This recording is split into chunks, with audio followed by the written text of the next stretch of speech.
mwanaume, ukiona kila unapotaka kushiriki tendo la ndoa na mwenza wako, kila siku anakutafutia sababu, yaani leo nimechoka, kesho sijui ninaumwa tumbo, kesho kutwa sijui najisikia vibaya, yaani sababu ni nyingi, yaani ambazo hazina msingi.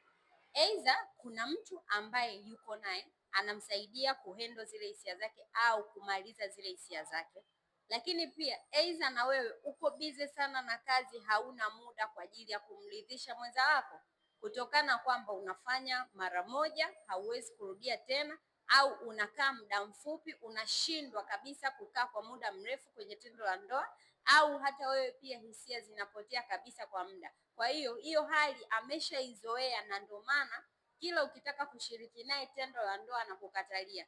Imekuwa ni janga kubwa sana wanawake kwenye ndoa. Baada ya kuingia tu kwenye ndoa, ndani ya mwaka mmoja au miwili zinatokea kesi za kutokuwa na maelewano, yaani mwanamke anakuwa anapoteza kabisa hisia za tendo la ndoa. Kwa hiyo kama mke wako yuko hivyo, aidha ana changamoto kwenye mfumo wake wa uzazi, mchukulie hatua mapema. Lakini kama wewe ndo una changamoto ya upungufu wa nguvu za kiume, basi hakikisha unatibu tatizo lako ili kuweza kuondokana na hiyo changamoto.